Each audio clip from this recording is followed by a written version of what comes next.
and welcome to the next episode of the Serial Sewist Knitting and Sewing podcast.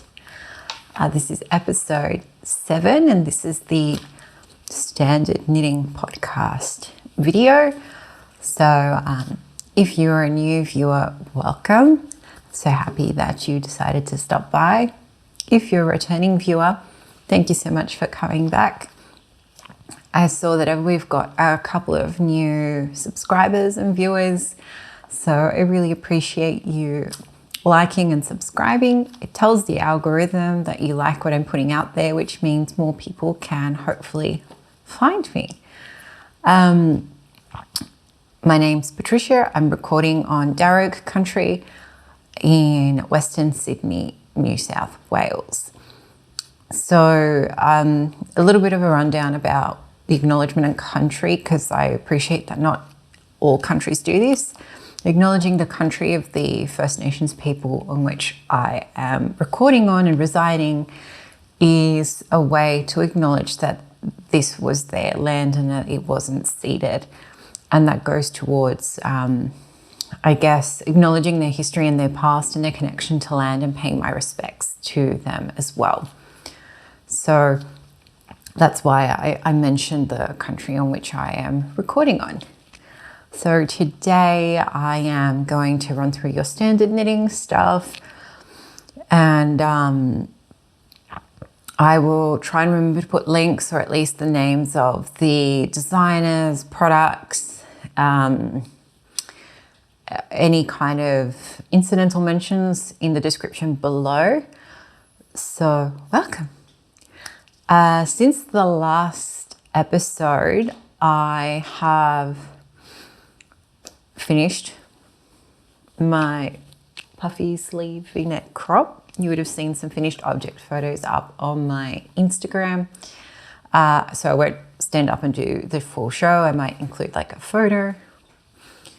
And this was it was really nice to be able to support South American knitwear designer. So Samba Knits is from Brazil, but she's based out of Chile, which is where I was born. So it's always nice to support fellow designers in that way. So it was a really enjoyable knit. I made a few modifications to it. So the sleeves are a bit longer than the pattern intended. So the puffiness of them goes for a bit more length down the arm. I also made it less of a crop and more of a fitted waisted sweater. So the ribbing is quite long compared to what the pattern recommends, because the actual length of the torso is much longer than the pattern recommends as well, which is totally fine. Beatrice from Samba Knits is totally okay with people customizing her patterns to help them get the most wear out of it and to help them make it to their proportions. The really cool thing about this is that you learn a few more techniques about how to make a fitted garment that's actually flattering to the curves of a body. So if you're interested in that when she launches the pattern, you should definitely think about buying it. I won't give too much more than that away because it was a test for a soon to be released paid for pattern. So that is my first finished object. My second finished object is the smaller size of the Sophie scarf by Petite Knits. I've made this with 3 Cats yarns, peach colored suri held with fingering. Apparently this is a DK weight pattern. I didn't appreciate that when I put this together, but it still worked out pretty well. A few things about this. So I instantly wish I had made the larger size, and I think I probably will. And it's because this type of length is really, really lovely, but I'm not actually a neckerchief person at all. So I thought I could be. Let me just show you. I thought I could be, and excuse the bumping of the mic, but I think it's not really me. I mean, it looks nice, don't get me wrong. It's like a very nice accessory. It's just not something I've ever really worn. I'd have to probably experiment with it a bit. And it can also be a headscarf. So I will need to think on it a bit more. This didn't take long to knit up at all. I would say maybe 4 hours total, spread across a couple of days. I wish I had made the larger size. In fact, I probably will make the larger size. Not really a neckerchief person, so I need to experiment with this size a little bit to get used to wearing it. And if I really can't get used to wearing it, then I might gift it. But it was a really enjoyable pattern to knit. The wool was really lovely to work with, and I'm challenging myself at the moment to see how many accessories I can get out of these 2 skeins. So I have these 2 skeins that I've been working on, which is the peach colorway from Three Cats Yarns. And I guess we'll move over to my whips. And I am working on the black Dahlia hair tie. So this is what the larger bow looks like. And I think the second side of this, I'm going to make it in the smaller size. I know it's going to be asymmetrical, but I think it'll sit really nicely on the head or on the end of the ponytail. I'm deciding whether or not I make the tie aspect of this a bit longer than the pattern calls for, just to see if I can play with the idea of making it like a headband. I'm not convinced yet, so I've just stopped knitting on it to have a bit more of a think about it. But we'll see. Either way, it won't go unused. I think it's a really cute detail to add on an outfit, and if not, it's a really cute thing to gift someone. So that is my whip. I'm kind of speeding through this a lot, quite quickly. The other thing that I've still got on my needles, which is not languishing anymore, and I can't show it to you very well actually, is the shawlography from Stephen West. So I'm really proud of myself for learning how to brioche. This is the first time I've done brioche. There are some mistakes in this. I don't really care. I don't care that you can see them. I think they're good reminders, like that this is the first time that I've brioched. And I found it quite pleasurable and did not find it difficult at all. And I think the advantage for me was being a continental style knitter, which meant I could do the wraps before the knit, or sorry, before the slipping of stitches that creates the brioche effect much more easily than someone who is an English style knitter. If you don't know what I'm talking about, I suggest you check out Clue 10 of Stephen West's shawlography from last year. He's got a really great video where he shows you how to brioche. But I'm very excited that I've now learned this technique because it's built a good foundation for my feel good shawl that I intend to make in a little bit. I don't have a timeline on it, but I do want to make it, and so that is all brioche. So I'm quite pleased with how this is coming out and with how the colors are playing together. And I think last episode I did mention that this was serotonin knitting. It still is that for me. It still brings me a lot of joy picking it up.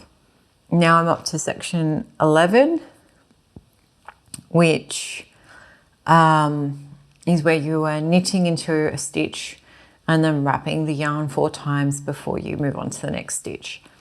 So I imagine that'll be like a massive eyelets section.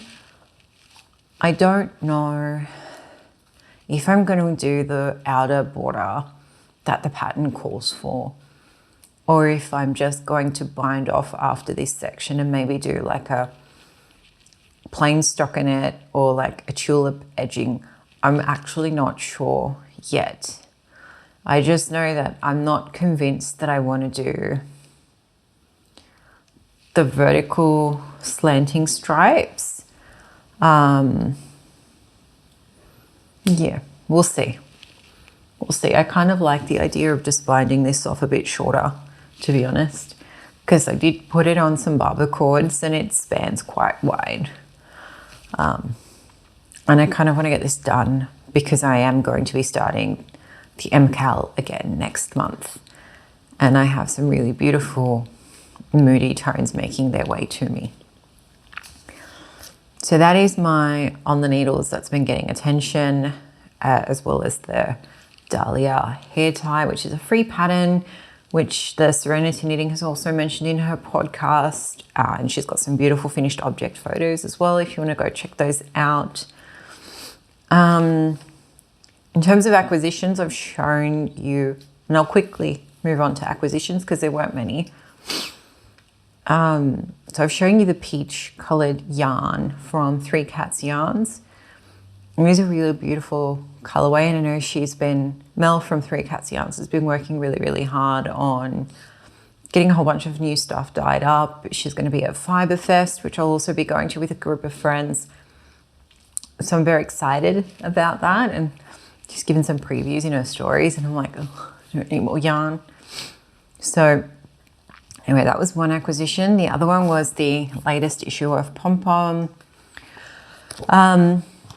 I really wanted to see what I'm just flicking through to find it, what the Winnow cardigan was about, because I had seen previews and I'm really loving the look of it. I don't know if I probably won't cast anything on straight away, to be honest, but it does have some beautiful articles and patterns I've had a read through.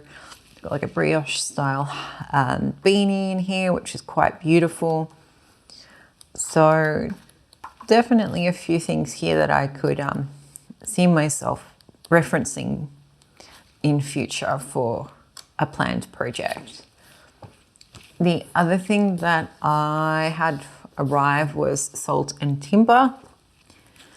So this is one of the latest from Languishing magazine. It's published by Languishing Publishing. It's written by Lindsey Fowler, and it says knits from the northern coast, so I'm thinking northern US or Northern America. Yeah. There's mention of Oregon in the intro, so there you go. It's got some really beautiful patterns in here. I'm going to try and find a couple that kind of grabbed my attention when I was flicking through it before. I tend to collect, I guess is probably the right word, the Languishing Publishing magazines and books, depending on what their theme is. This really caught my attention because it was very much it gave me like coastal earthy vibes. So like this shawl was really lovely. They've got some really beautiful sock patterns in here, and I keep thinking that I'll make socks, but haven't been very persistent with it. I really love the simplicity of this. So there's a few things in here that I could see myself coming back to make. There's a couple of cowls.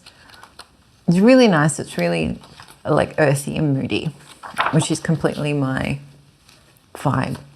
So I will let you know how that progresses, and once one or some of those end up on my planned projects, I'm going to call it a portfolio because it's quite extensive. And if it does, then I will talk through and give you a bit of a rundown of how the pattern fared and whether the instructions were clear, etc., etc.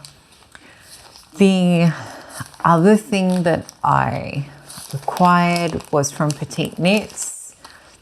It is the very thin elastic that you can weave into your necklines or your cuffs. So they sell them on their website and they ship internationally. So I made the most of it and ordered 3, I think. And I'm quite pleased I did order that many. They just send it through Nord, like regular Nord post. And it got here within 2 weeks. I think it was pretty good. I think definitely post is coming back to the speed in which it was before the pandemic.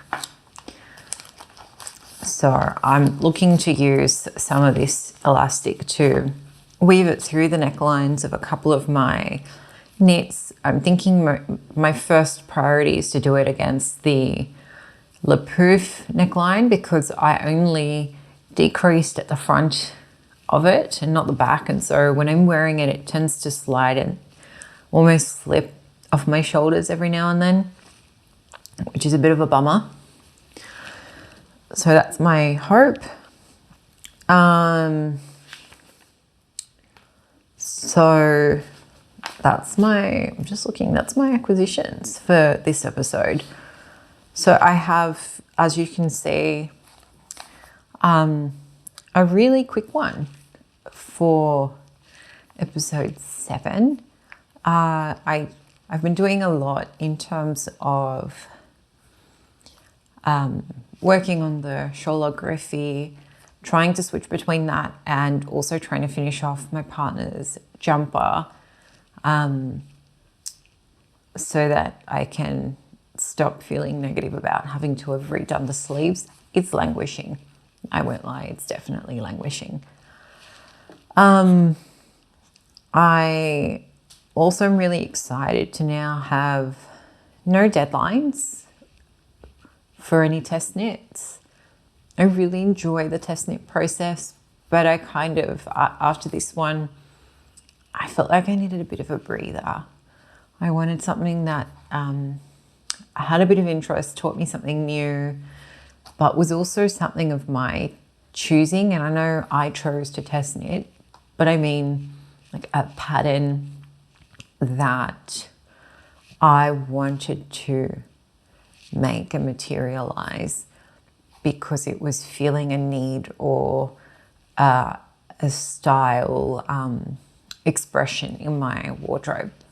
So I'm really pleased that I can kind of refocus and go back to that. So after I do a bit of my serotonin knitting, I will, and finish that off, I will try and alternate between finishing the jumper for my partner and then also trying to work on a couple of things that I've got on the needles at the moment that I've maybe kind of not been able to prioritize. So I have my raspberry sorbet colored no frills, which I'm still on the body for. I want to finish that so that then all I've got is the sleeves. Excuse me.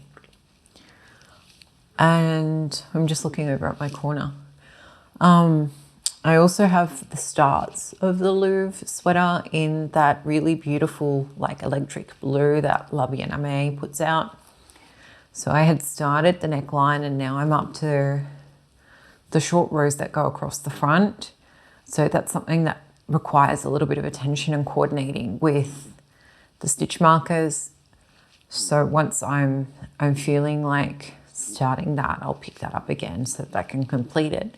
So I think it'll be something that goes really nice with navy, grey, beige, black, white. Like it's a really great colour for combining with other things. So that's pretty much it in terms of my standard knitting podcast. I do have a few things making their way to me, but I will cover those in the following episode once they're actually here so I can actually show you what they are. They involve a custom dye order from Mel from Three Cats Yarns. I have the colours from Knitty Possum making their way to me, and I have some other goodies that are coming all the way from the UK and Finland from Wool Warehouse and Petite. So very excited about those things. And I think that's where I'm going to leave it. So thank you so much for watching and sticking around. And if you like what you're seeing and you want other people to find me through the algorithm on YouTube, it would mean a lot if you can help me reach them by giving this video a like and subscribing to my channel. Always feel free to leave a comment on the video below. I try and get back to everyone. Let me know what you're working on. Let me know what's languishing for you. Are you joining the MCAL as well for the Stephen Wetz Mystery Knit Along? I'd be keen to see what colour combos you're thinking of doing. Are you going for something super bright? Are you going for something more muted? Let me know. I would love to see what colours are inspiring you for that new project. So look after yourselves and each other, and until next time, I will see you later.